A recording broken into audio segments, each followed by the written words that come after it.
Speaking of movies that we can't remember, Nicole, obviously you wanted to do this since you were little, since you were 11 and making YouTube videos. Was there any like a singular event that you can remember where you got like recognition or something, or you saw somebody on screen and were like, oh, that's what I want. Hmm.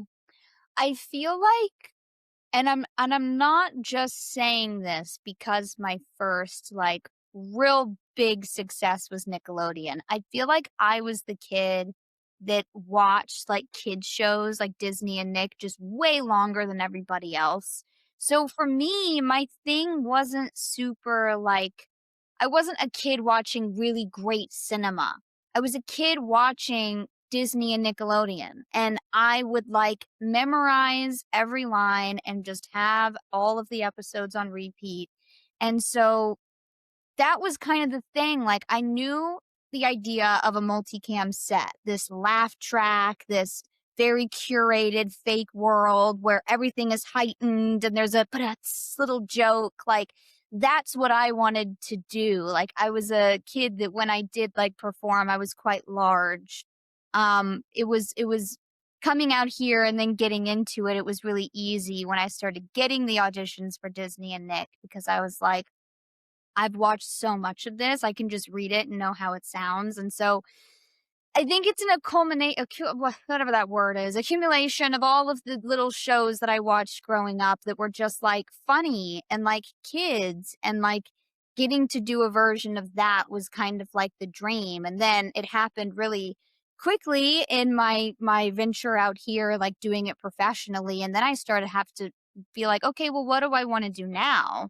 Because that was always, like, the kid thing, but, like, where's this going? And then I had to, kind of figure that out. Yeah, once you achieve the childhood dream of having like candy for breakfast, lunch, and dinner, you're like, okay, what Yeah, now next? now what? Yeah, and there's a lot of platforms out there now for people to kind of explore in that area. Not to show mine and Alex's age, but growing up, it was Don't you say it. yeah, no, you had a video camera that sat on your shoulder, and it was your dad's camera. And you walked around and you shot that. You didn't never got out to anybody. You were just filming fun stuff. But that's also how a lot of the greats started. Adam Goldberg, Charlie Sheen, Emilio Estevez.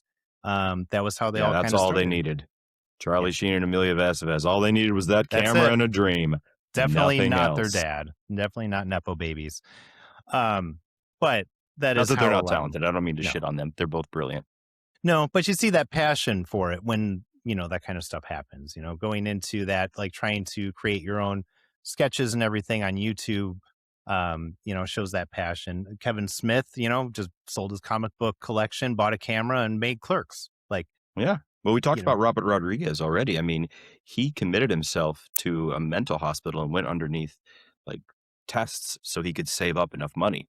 Like he voluntarily put himself in there and they paid him, I think it was like $6,000 or $8,000. And then he took that money and shot Desperado. Not Desperado. It was El Mariachi. yes. Yep. Because Great he'd read a movie. book that said, write 10 screenplays and throw them all away. And that's how you write. So he's like, well, screw it. I'll just make 10 movies and then throw them all away. Yeah. I mean, No, it's really cool to see where kind of people get. punctuation cough. Yeah. It's cool to see where people kind of get their inspiration for these different things. And some of the stuff I see on YouTube, I love watching some of the shorts people make that are just low budget, like out in their backyard, but they put it together. They film it really well.